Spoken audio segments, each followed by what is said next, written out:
Hey there, darling. Welcome back to my kitchen. I'm Jess. If you're new here, I'm glad you're here. And if you're not new here, I'm glad you're back. Here on the Farmer's Table, I am sharing my passion for real food, hopefully inspiring you and encouraging you, sharing my favorite recipes. If nothing else, just hanging out with you in the kitchen because I feel like we can be a little more productive when we can, have a friend pulling up a seat there with us. Today I'm going to share a few different recipes for our quintessential Christmas beverages, kind of the things that you can always count on being served in our house the week of Christmas or even the weeks leading up to it during the holiday season. Of course, you can make any of these things any time of year, but I actually really like to reserve certain food and beverage items for certain times of year because it creates such nostalgia, and we don't take it for granted. We can actually look forward to it. Kind of the same reason why I don't eat tomatoes out of season, because I love homegrown tomatoes in the summer, straight out of the garden. So the rest of the year, I mean, store-bought tomatoes taste like disappointment. I don't want to do it, so I just go without, because it makes what I really like that much better. And that's kind of how I feel about some of these drinks. Now, a couple of these I will make over the winter season, but they're definitely winter drinks. The first of my holiday recipes is for Crockpot Hot Chocolate. So we have this Christmas tradition where we load up in the car with the kids and we go look at Christmas lights. We ooh and we ah. It's super fun. It's something that I did whenever I was a child and that I've always done with my children. And one part of this tradition is we always get hot chocolate. We take hot chocolate. Now, a long time ago, before I was a scratch cook and wanted to do everything on my own, we would like go through a drive-through and get hot chocolate. But now, if I were to offer my kids any hot chocolate like that, which I have actually recently said, hey, do you want to drive through here and get some of their hot chocolate? They're like, Mom, that's water hot chocolate. They make that with water. This is definitely very rich and it will ruin you to water hot chocolate. You could do this on a stovetop. You don't have to do it in a crock pot. I like doing it in a crock pot because I can do it today while it's, the middle of the afternoon. This is ready tonight for our Christmas light tradition, and I don't have to clean up whenever it's dinner time. And I'm not trying to do another thing at dinner time. So it's nice if you want to make it before you start cooking dinner, and then that way you have it for dessert afterwards. All right, I've got a bag of chocolate chips. I use semi-sweet for this. You could use milk chocolate. It's going to make a milder hot chocolate. I like the semi-sweet because it does have more of the cocoa flavor in it. And since I'm going to be putting all of these other things in, I really want these chocolate chips to bring more cocoa to the party. Next, I have 1 can of sweetened condensed milk. This is what I do instead of adding granulated sugar. Of course, there's sweetener in the chocolate chips, and then the sweetened condensed milk has sugar in it.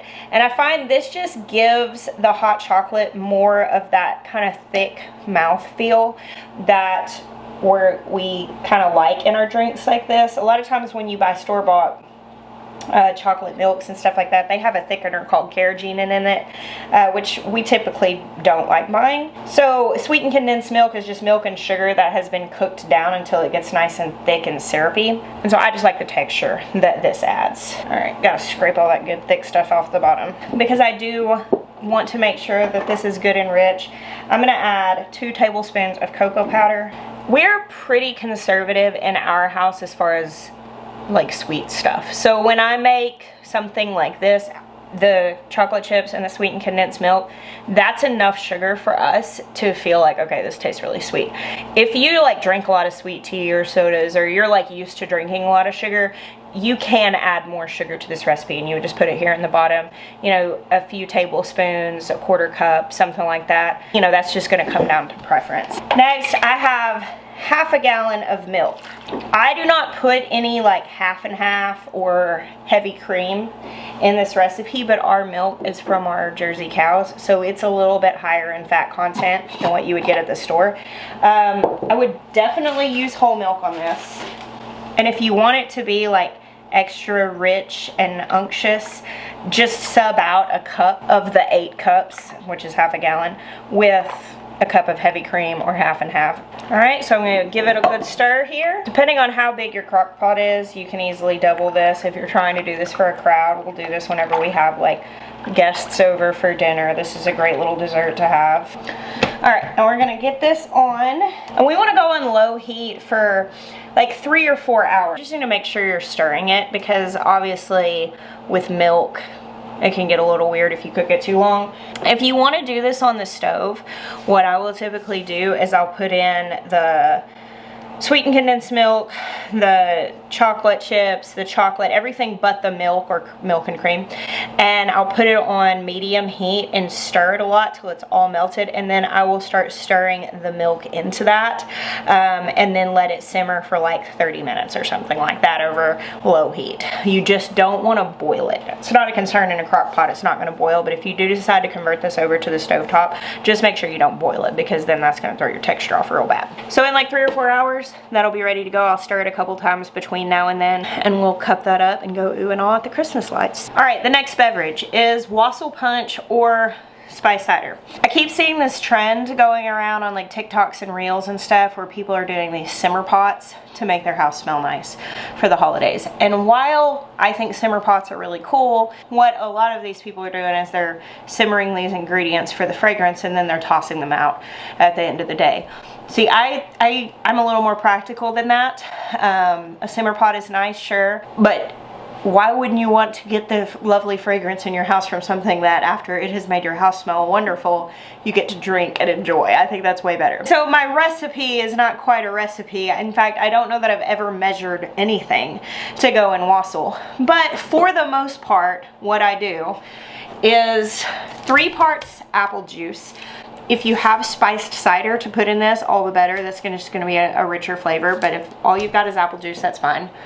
2 parts orange juice and 1 part pineapple juice. So this is ideal. Sometimes I don't have pineapple juice. That's not something that I always keep. So a lot of times I just go orange juice and apple juice, and I'll just go a little heavier on the apple juice because I like that flavor better. We're gonna pour it in a pot. I'm not gonna make just a ton of this. And of course this can be scaled up or down however much you want. You can make wassail for 1. When I do just like a small amount, I like to keep like freeze-dried apples and dehydrated oranges, and I'll just make 1 serving of these juices mixed together, or 2, usually it's 2, because if I make it for myself, Jeremiah's always like, hey, hey girl, can I get a cup of that wassail? So like, I'll usually do 2, but I like to keep dry oranges and stuff so that if I don't have the fresh fruit, that I've got something that I can garnish it with. All right, to my apple juice, I'm adding the orange juice. Again, I want to go a little more apple than orange, and then I'm going to add this pineapple juice.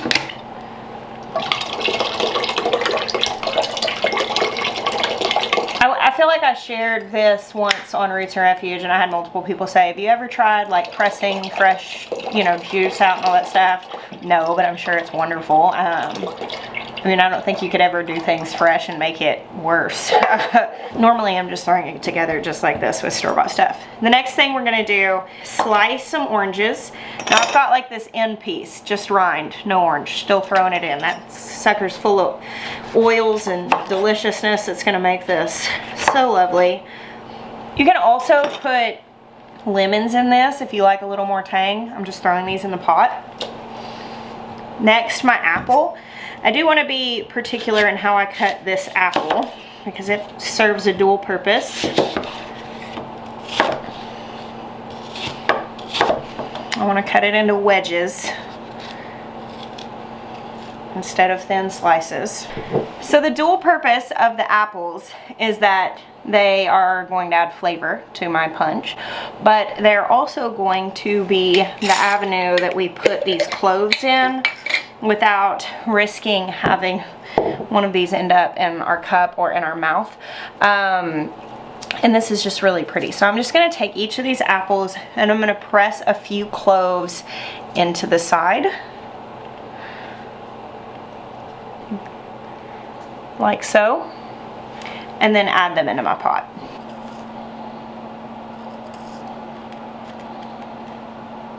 Alright, real life here.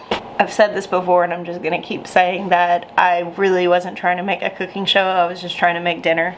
Everything you see me cook is stuff that my family's actually going to consume. I'm not just doing this for content. I know that I have a massive bag of cinnamon sticks somewhere, but it has been put somewhere. Probably by me. I cannot find it. I just spent about 20 minutes looking for it. So I did find this lovely package of mulling spices, which I bought this from Azure Standard, and this has some cloves in it, it has some allspice, it has some dried orange, and it has a lot of cinnamon chips in it. So I'm actually just going to take a little bit of this and put it in here. It's not going to hurt. Maybe this will be the best wassail I've ever had. As I said, this isn't an exact recipe. If you don't have cinnamon sticks and you don't have mulling spices, you could put a tablespoon or so of ground cinnamon in here. You just want to make it sure that it's mixed in well. Now, I do not sweeten my wassail just because all of these juices and stuff, that is it's sweet. It is kind of tangy. It's definitely got some spice to it. If you like things sweeter, you could add some honey, you could add some maple syrup, or you could just add some sugar. I'm going to put this on the stove and let it simmer. I find that this tastes best after it has simmered on low for at least 45 minutes to an hour. That's like the bare minimum. With these mulling spices in here, when I ladle this out, I'll probably ladle it through a little strainer into the cup just to make sure that I don't get any bits in there. If I had like a tea bag or something, I would have put those mulling spices in it. Don't have those either. Oh, it already smells so good and it hasn't even cooked yet. You can start this in the early in the day and let it simmer. It's going to reduce down, and if you want, you just add some water to it. You could add some more juice to it. Because it's not an exact recipe, this is something that you can use to simmer to fragrance the house, and just keep adding to it throughout the day to keep drinking it. And while I may take some of that on our Christmas lights tradition tonight, I'm definitely going to be getting into that before then. Now for the last beverage, eggnog. People have some really strong opinions about their eggnog. This is something that I just wasn't prepared for, the opinions on eggnog. I actually did not grow up drinking eggnog. I'd never even tasted it until I was an adult. However, eggnog was a really big tradition in Jeremiah's family, and he is very passionate about it. Let's get down to it. I could probably tell you 15 different ways to make eggnog, and somebody would be upset with every single one. However, I have two different ways that I make eggnog. I make a cooked version that does not have alcohol in it that my kids drink. I also have found a spiked eggnog recipe that I really like. However, it is an aged eggnog recipe. I will tell you that the original recipe called for a lot of alcohol. We would be under the table. So I actually experimented with cutting the alcohol in half. It's still a good deal of alcohol in it. It's still very much a spiked eggnog. But I was curious, with less liquor in it, if it would store. Because an aged eggnog, because it's dairy products with eggs in it, but because you're putting liquor in it, it works as a preservative. Of course, you keep it in the refrigerator. But we made it right before Thanksgiving, and we actually just tasted it a couple of days ago, and it's great. So even with a lesser amount of liquor in it, it's still aged fine. It's still good a month in. You can make it and drink it right away, but it does get better after time. So today I am not making the spiked aged eggnog because I already have some in my fridge and I don't need any more. We're not going to drink it a month from now. I am going to go ahead and make some of the kid-friendly eggnog because we're coming up on Christmas and we wanted to have both right here at Christmas time. Now with the aged eggnog, this is not cooked at all. So it's raw eggs, and it's actually really easy to put together because you don't have to heat anything up. You just mix it all together. The sugar is really granular at first. It needs to be in the fridge so that it can meld for at least a day if you don't want to age it, but it gets better after a couple weeks. From what I've been reading, and I can't attest to this, but people are saying that the aged eggnog you can actually make months ahead of time, and that it just keeps getting better. I don't know. I'm not quite a believer on that, but I am impressed with what it's like a month later. So anyway, I'll link that recipe so you can check it out. As of the time of airing this video, it's going to be too close to Christmas for you to actually be able to age it ahead of time. But if you wanted to make it, try it. Now with the cooked eggnog, if you are uncomfortable consuming raw eggs, you could do the cooked eggnog, and then just, if you wanted a spiked eggnog, you could always just spike it. All right, first we're going to set up a big bowl and put 2 cups of heavy cream in the bottom of this bowl. Into this, we want to put between a tablespoon or 2 of nutmeg, and then we're going to put a strainer over the top of this. Now in a medium saucepan, I want to do 3 cups of whole milk.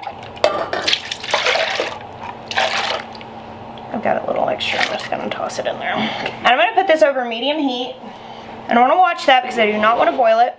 I'm going to swirl it occasionally, stir it until it just starts to kind of bubble up along the edges and starts to get a little bit steamy. This is one of those recipes that I've made it in multiple different ways, and I just have embraced the fact that it's going to make a mess. I'm going to have multiple dishes to clean up. I've tried to like simplify it by using less dishes, but this I think is the most fail-proof way to get a good end product, because you can unintentionally like overcook this, curdle your eggs, and obviously we don't want to do that. I'd rather just clean up a mess than risk wasting my ingredients. Alright, so I'm going to use 3 whole eggs, and I'm putting these in a separate bowl. I gotta get a little bowl to crack these in. I thought I could ignore it, but I can't. I'm so scared of opening a rotten egg. Alright, next I need 5 egg yolks, so I'm just going to separate these. So if you've never separated eggs before, you just gently crack it.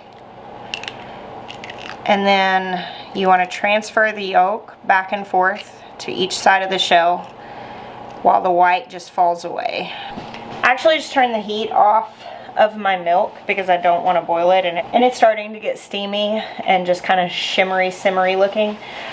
So I just turned the heat off. This is taking me a little longer than it normally would because I'm making a video of it, but it's warm now, which is what I needed. To my eggs, I'm going to add half a cup of sugar and a tablespoon of vanilla extract.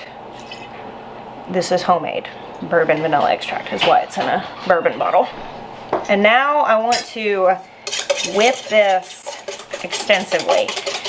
Now, you can use a hand mixer for this if you want. I'm not going to get it out. I'm just going to whip it by hand. But we want to go here about like 3 minutes or so. Really, we want this to get really aerated, light in color. Alright, so basically what I want to see is when I stop whipping, I've got lots of little bubbles forming. Alright, see how light that is. Like you're not going to mix this too much. You want to make sure it's nice and pale and starting to thicken up a little bit. I probably should have gotten the hand mixer out. I was just being stubborn. My arm is like screaming. Alright, I've got my warm milk here, and I want to very slowly start to incorporate this. Do not pour this in all at once, or else it is going to cook these eggs fast and they're going to curdle. So even like put a little bit in and stir it real good, a little stream more. This is called tempering, and this is slowly cooking the eggs so they maintain a creamy texture without curdling. You don't want chunks of egg in your eggnog, and that's what you'll get if you pour this in too fast.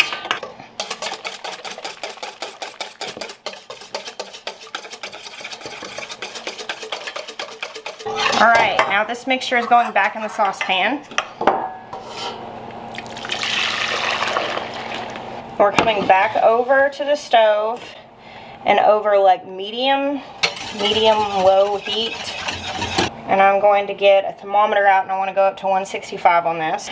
So you don't have to stir this constantly, but you do want to stir it pretty consistently. I usually don't walk away from it because if I let this heat too much on the bottom without being stirred again, I don't want it to get curdly. It takes about 5 minutes or so for this over medium, like kind of a little lowish medium heat to come up to 165. It's at 125 right now. The reason why you're going to 165 on cooked eggnog is that that's the point of pasteurization, and so by pasteurizing the eggs, it eliminates any concern for there being salmonella. The reason I go ahead and do cooked eggnog when I'm making eggnog for my kids is that it's kind of ready sooner. You could mix all of these ingredients together raw. I would definitely whip the sugar and egg yolks together just the same, and then add the milk in, and then just put it in the fridge. But it's probably going to need to sit in there for a couple of days for that sugar to really break down without heat, and that's fine. Like, if you want to do that, you totally can. Having our own homegrown eggs, I don't really worry about salmonella. I don't mind eating them raw or very undercooked. We do the raw eggnog and I don't mind it. But if you're buying your eggs from the store and you can't really guarantee the sourcing, a lot of times eggs are a little older and stuff like that, cooking is just this, I guess, the agreed upon safer route. You just have to decide for yourself what you're comfortable with. But with a cooked eggnog, everything is going to be incorporated from the beginning. Like right now, we just have to wait for it to cool off and then it's ready to drink. Another thing is that store-bought eggnogs almost entirely have some sort of thickener and stabilizers. A lot of times they have gums in them, they have carrageenan in them, which these are additives that we don't want to consume. With homemade eggnogs, they are typically a lot thinner in the mouth, and by cooking them this way, you get a little bit of a thicker texture. So if your family is used to store-bought eggnogs and that thicker texture, I'm finding that in the cooked versions you get that more, and also that aged eggnog has taken on a lot thicker texture. Okay, I am now at 165. Get my little whisk over here. I'm gonna pour this through the strainer into the bowl. Look at that. From where I didn't stir it just this last few minutes, we got some curdling. That's why we're straining it. Go ahead and do that. That's what the strainer's for, in case you did end up getting some curdling and you missed a spot in stirring it. And now we want to stir this.